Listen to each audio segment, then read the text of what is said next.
Hello friends. AI audio book सुमारी पर आप सभी का स्वागत है। आज हम बात करने वाले हैं जन the art of simple living by Shunmyo Masuno book के बारे में। जिंदगी की भागदौड़ में अक्सर हम इतने उलझ जाते हैं कि खुद के लिए वक्त निकालना भूल जाते हैं। हर दिन की टेंशन, काम का प्रेशर, सोशल मीडिया की लगातार नोटिफिकेशन, यह सब हमें एक पल भी अकेला नहीं छोड़ते। लेकिन कभी सोचा है कि अगर कुछ देर के लिए इस सब को साइड रखकर बस खुद के साथ बैठा जाए तो कैसा महसूस होगा? शायद अजीब लगे, शायद अच्छा लगे, लेकिन यह जरूरी है। अकेलापन और एकांत, सॉलिट्यूड में फर्क होता है। अकेलापन आओ होता है जब आप चाहते हैं कि कोई हो लेकिन कोई नहीं होता। वहीं एकांत वो होता है जब आप खुद को खुद के साथ वक्त देने का मौका देते हैं। एकांत कोई सजा नहीं बल्कि यह एक गिफ्ट है जो आपको खुद से जोड़ सकता है।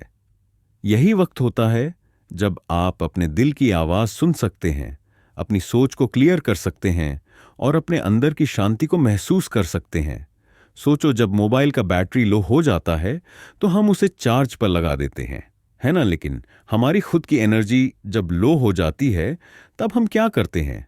ज्यादातर लोग खुद को और ज्यादा बिजी कर लेते हैं। मूवी देखना, गाने सुनना, लोगों से चैट करना, बस किसी भी तरह खालीपन को भरने की कोशिश। लेकिन असल में खुद को चार्ज करने के लिए हमें खालीपन को अपनाने की जरूरत होती है। अगर हर दिन सिर्फ 10 मिनट अपने लिए निकालो, बिना किसी डिवाइस, बिना किसी डिस्ट्रैक्टर सकता है। बस एक शांत जगह ढूंढो, बैठो और सांसों को महसूस करो। हो सकता है कि शुरू में दिमाग इधर उधर भागे, लेकिन धीरे धीरे यह एक आदत बन जाएगी। यह छोटा सा ब्रेक आपके दिमाग को रिसेट कर सकता है, आपको नए आइडियाज दे सकता है और आपको रिलैक्स कर सकता है। कुछ लोगों को डर लगता है कि अगर वह अकेले बैठेंगे तो उनके अंदर की सारी उलझनें बाहर आ जाएंगी, लेकिन यही तो अच्छी बात है। जो भी दिक्कतें हैं, जो भी फीलिंगलेस नहीं, और एक्सेप्ट करने का यही मौका है। एकांत आपको आपके सच के करीब ले जाता है। इससे आपको समझ आता है कि आप कौन हो, क्या चाहते हो और किस चीज की आपको सच में जरूरत है। बड़े बड़े सोचने वाले लोग, क्रिएटिव पर्सन, राइटर्स, फिलोसोफर, सबके पास एक कॉमन हैबिट होती है, वह खुद को समय देते हैं। स्टीव जॉब्स को ही देख लो, वह हर दिन कुछ वक्त अकेले बिताते थे ताकि उनकी सोच क्लियर हो सके। आइंस्टाइन हो, न्यूटन हो या कोई भी बड़ा इन्वेटर, उनकी सबसे बड़ी खोजें तब हुई जब उन्होंने खुद को दुनिया से थोड़ा अलग करके सोचा। अगर आपको लगे कि 10 मिनट बैठना भी मुश्किल है तो कोई बात नहीं, शुरुआत छोटे स्टेप्स से करो। हो सकता है कि वॉक करते हुए यह वक्त निकालो या किसी शांत जगह से बैठकर बस अपने आसपास के माहौल को महसूस करो। ध्यान, मेडिटेशन करना भी एक बढ़िया तरीका है, लेकिन अगर वह भी मुश्किल लगे तो बस खुद से बातें करो। खुद से पूछो, मैं अभी कैसा महसूस कर रहा हूं? मुझे किस चीज की सबसे ज्यादा जरूरत है? धीरे धीरे जब आप खुद को यह समय देना शुरू करोगे तो पाओगे कि आप ज्यादा शांत महसूस करने लगे हो।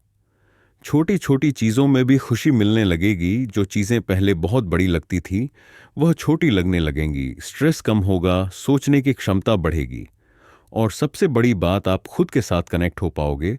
दुनिया आपको हर वक्त बिजी रहने के लिए कहेगी, हर जगह यही सुनने को मिलेगा, काम करो, लोगों से मिलो, कुछ प्रोडक्टिव बनो।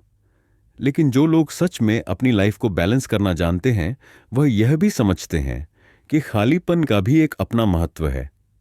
खुद को वक्त देना कोई लग्जरी नहीं, ये जरूरी है।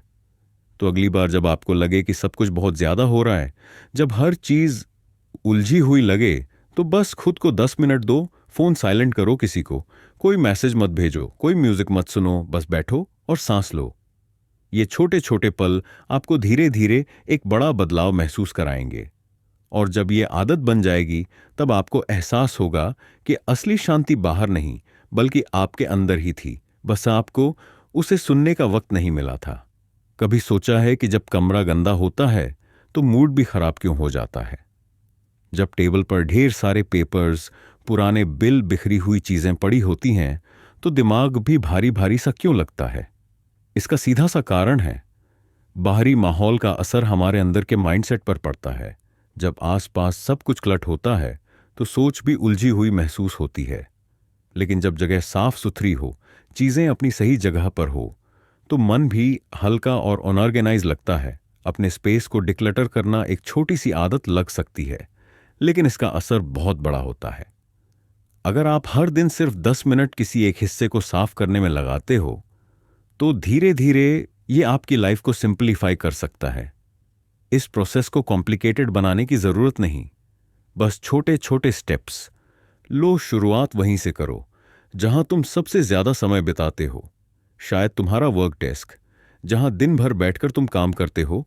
अगर टेबल पर जरूरत से ज्यादा चीजें हैं, पुराने bills, used coffee mugs, extra pens, अनावश्यक कागज, तो सबसे पहले यह सोचो कि इनमें से क्या सच में जरूरी है। सिर्फ उन्हीं चीजों को रखो जिनका सच में यूज हो रहा है। बाकी चीजें या तो फेंक दो या किसी और जगह ऑर्गेनाइज करके रखो। जब टेबल साफ होगी तो दिमाग भी क्लियर फील करेगा। काम करने की जगह डिक्लटर होने का एक और फायदा है, प्रोडक्टिविटी बढ़ जाती है। जब चीजें अपनी सही जगह पर होती हैं तो बार बार उन्हें ढूंढने में समय बर्बाद नहीं होता।